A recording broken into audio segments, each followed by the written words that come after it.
आज आपल्याकडे ख्रिस्ती धर्मशास्त्रातील एका अत्यंत महत्वाच्या संकल्पनेवर प्रकाश टाकणारे काही स्रोत आहेत. ती संकल्पना म्हणजे पुनरुत्थान.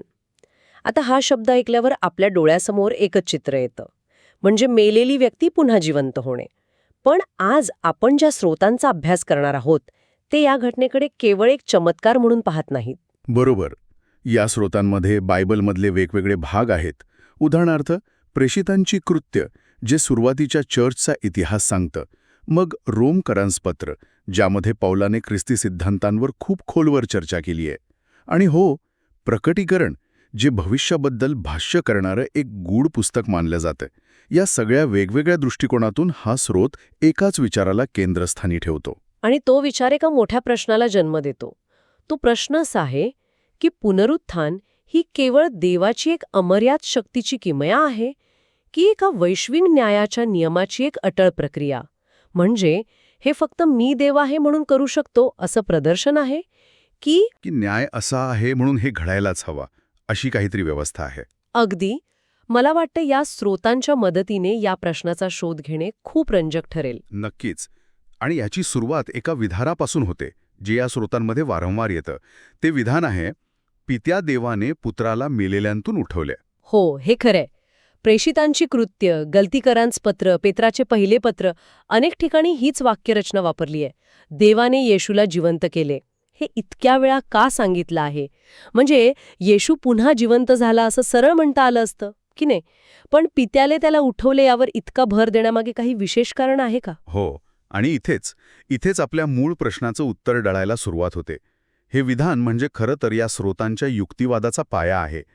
पित्याने पुत्राला जिवंत केले यावर जोर देण्यामागे एक खूप महत्त्वाचं धर्मशास्त्रीय कारण आहे. यातून हे सिद्ध होतं की येशू ख्रिस्त पृथ्वीवर असताना पूर्णपणे एक मनुष्य होता. त्याच्या मनुष्यत्वावर शिक्कामोर्तब करण्यासाठी हे विधान आवश्यक आहे. एक मिनिट थांबा. हे थोडं अनपेक्षित आहे. म्हणजे साधारणपणे पुनरुत्थानाकडे येशूचा देव असण्याचा सर्वात मोठा पुरावा म्हणून पाहिलं जातं. पण तुम्ही म्हणताय की हे स्रोत याच्या उलट गोष्ट सांगत आहेत की पुनरुत्थान हे त्याच्या देव असण्याचा नाही, तर तो एक परिपूर्ण मनुष्य होता याचा पुरावा आहे. अगदी बरोबर. हाच तो धक्कादायक पण महत्त्वाचा मुद्दा आहे. विचार करा, जर येशूने स्वतःच्या दैवी शक्तीने स्वतःला जिवंत केले असते, तर त्याचा अर्थ काय झाला असता? तो देव होता म्हणून तो पुन्हा जिवंत झाला. यात आश्चर्य काहीच नाही. देवासाठी काहीही अशक्य नाही. पण जेव्हा हे स्रोत म्हणतात की पित्याने पुत्राला जिवंत केले, तेव्हा ते येशूचे मनुष्यत्व आणि पित्यावरील त्याचे संपूर्ण अवलंबित्व दाखवते. अच्छा, म्हणजे तो एकटा देव म्हणून काम करत नव्हता, तर एक मनुष्य म्हणून पित्याच्या योजनेचा भाग होता. तंतोतंत. तो एक असा मनुष्य होता ज्याने देवाच्या आज्ञा 100% पाळल्या, एकही चूक न करता. आणि म्हणूनच या परिपूर्ण आज्ञापालनाचे फळ किंवा बक्षीस म्हणून पित्याने त्याला पुन्हा जिवंत केले. म्हणजे इथे एक अट होती. एक अट पूर्ण झाली आणि मग त्याचा परिणाम दिसला. हे केवळ शक्ती प्रदर्शन नाही, तर एका न्यायाच्या प्रक्रियेचं पालन आहे. हे खूपच रंजक आहे. म्हणजे पुनरुत्थान हे काही आपोआप घडणारी गोष्ट नव्हती. त्यासाठी एक अट होती, निष्पाप असणे. याचा अर्थ पुनरुत्थान आणि निष्पाप असणं यांचा थेट संबंध आहे. याबद्दल स्रोत अधिक काय सांगतात? हाच या चर्चेतला पुढचा महत्त्वाचा टप्पा आहे. स्रोत स्पष्ट करतात की पित्याने पुत्राला यासाठी उठवले कारण पुत्रामध्ये कोणतेही पाप नव्हते. इथे एक वैश्विक नियम सांगितला आहे असं दिसतं. ज्याने आज्ञा पाळल्या तोच मृत्यूवर विजय मिळवतो. पाप केल्याचा परिणाम मृत्यू आहे, तर आज्ञा पाळण्याचा परिणाम जीवन आहे. त्यामुळे येशूचे पुनरुत्थान हे केवळ एक चमत्कार नाही, तर ते देवाच्या नियमांच्या सत्यतेचा आणि न्यायाचा एक भक्कम पुरावा आहे. पण मग यात पवित्र आत्म्याची भूमिका काय आहे? कारण अनेकदा असंही म्हटलं जातं की पवित्र आत्म्याने येशूला जिवंत केलं. आधी तुम्ही म्हणालात पित्याने उठवले, आता पवित्र आत्म्याचा उल्लेख येतोय. या दोघांमध्ये नक्की काय संबंध आहे? म्हणजे हे काम एकाने केलं की दोघांनी मिळून? खूप चांगला प्रश्न आहे. स्रोत यावरही प्रकाश टाकतात. ते सांगतात की पिता आणि पवित्र आत्मा हे दोघेही न्यायी आहेत. ते एकाच न्यायाच्या तत्वावर काम करतात. ते अशाच व्यक्तीला पुन्हा जिवंत करतील ज्याने आज्ञा पाळल्या आहेत. त्यामुळे पिता हा योजनेचा स्रोत आणि न्यायाधीश आहे, तर पवित्र आत्मा ही ती शक्ती आहे जी त्या योजनेला आणि न्यायाला प्रत्यक्षात आणते. अच्छा. त्यामुळे पित्याने पवित्र आत्म्याद्वारे पुत्राला जिवंत केले हे सर्वात अचूक वर्णन ठरेल. हे एक प्रकारे देवाच्या न्यायाचे प्रदर्शन आहे. पाप आणि मृत्यू यांचा संबंध तोडून आज्ञापालन आणि जीवन यांचा संबंध जोडणारी ही घटना आहे. ठीक आहे, हे आता अधिक स्पष्ट झालं. या संदर्भात स्रोतांमध्ये पहिला आदम आणि शेवटचा आदम अशी एक आकर्षक तुलना केली आहे. ही संकल्पना अनेकदा ऐकायला मिळते, पण या स्रोतांच्या युक्तिवादानुसार तिचा नेमका अर्थ काय आहे?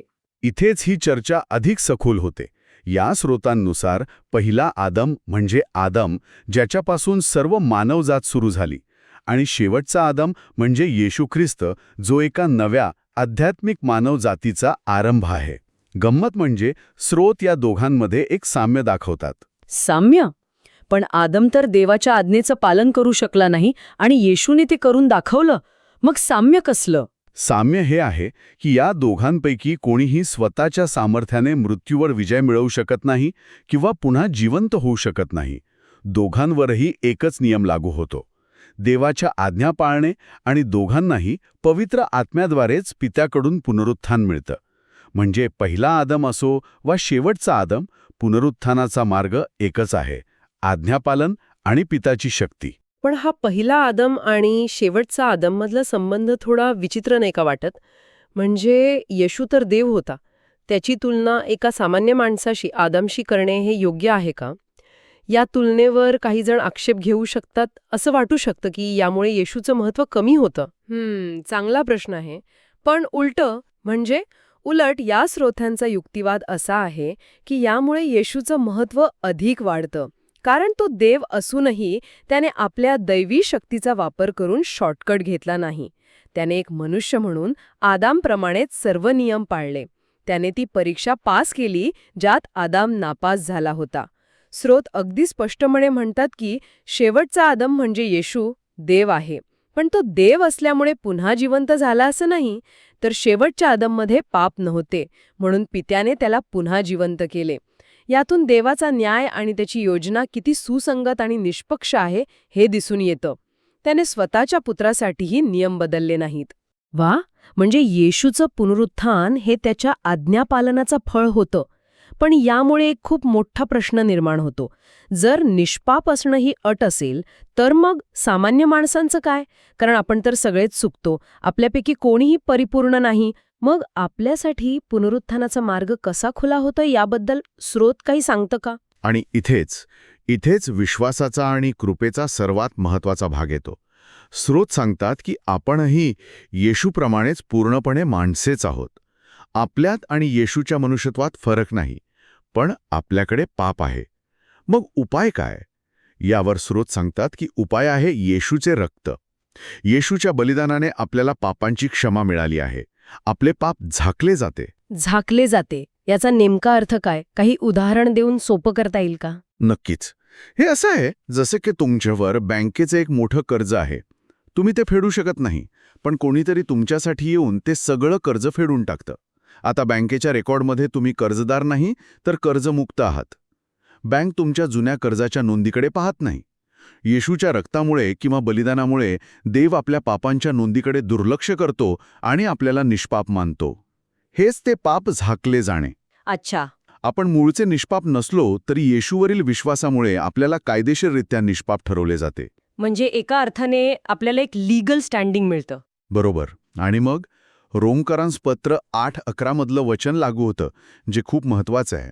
ते वचन सांगतं की ज्या आत्म्याने येशूला मेलेल्यांतून उठवले, तोच आत्मा आपल्यामध्ये राहत असेल तर देव आपल्या मर्ते शरीरांनाही जिवंत करील. याचा अर्थ पुनरुत्थानाची शक्ती तीच आहे, पवित्र आत्मा.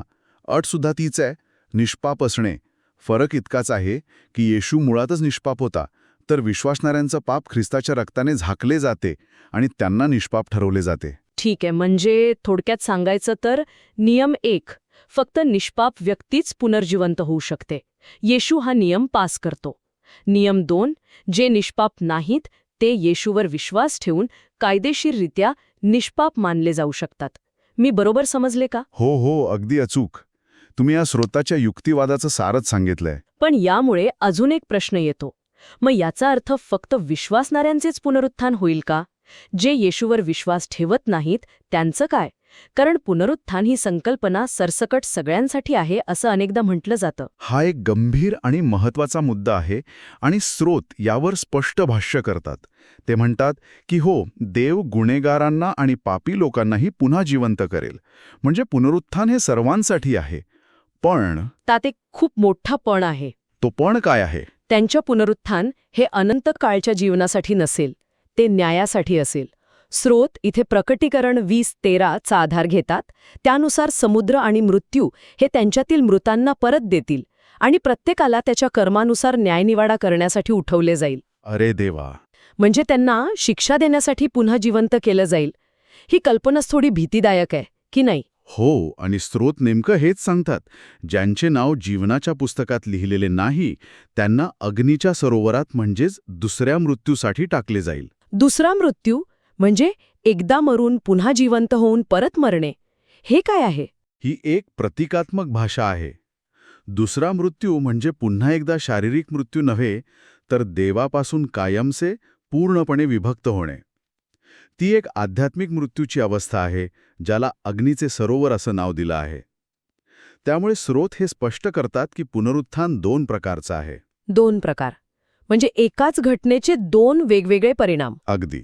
एक आहे जीवनासाठीचे पुनरुत्थान, जे विश्वास ठेवणाऱ्यांसाठी आहे, त्यांना अनंत काळचं जीवन मिळेल. आणि दुसरे आहे न्यायासाठीचे पुनरुत्थान, जे इतरांसाठी आहे, ज्याचा शेवट दुसऱ्या मृत्यूत होतो. म्हणजे पुनरुत्थान कोणालाही चुकणार नाही. ते अटळ आहे. फरक फक्त परिणामात आहे. वा, म्हणजे दुसरा मृत्यू ही संकल्पना शारीरिक नाही, तर आध्यात्मिक विभक्ततेची आहे. हे खूप महत्वाचं आहे, कारण अनेकदा याचा शाब्दिक अर्थ घेतला जातो. स्रोताने हे स्पष्ट केल्यामुळे गैरसमज दूर होतो. तर आजच्या या सखोल चर्चेतून एक गोष्ट सूर्यप्रकाशासारखी स्पष्ट होतीये. पुनरुत्थान ही एक साधीसुधी घटना नाही, तिचे अनेक पैलू आहेत. बरोबर. हे फक्त पुन्हा जिवंत होण्यापुरतं मर्यादित नाही. यात पित्याची न्यायपूर्ण योजना, पुत्राचं परिपूर्ण आज्ञापालन आणि मनुष्यत्व आणि पवित्र आत्म्याची जीवनदायी शक्ती, या सगळ्या गोष्टींचा समावेश आहे.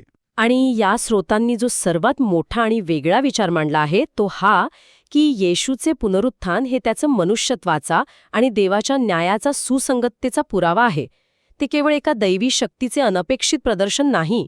आणि त्याच न्यायाच्या आधारावर नीतिमान लोकांचे पुनरुत्थान आणि इतरांचे पुनरुत्थान यात एक मोठा फरक आहे. एकाचे पुनरुत्थान जीवनासाठी आहे, तर दुसऱ्याचे न्यायासाठी. आणि हे दोन्ही देवाच्या सार्वभौम योजनेचा आणि न्यायाचा भाग आहेत.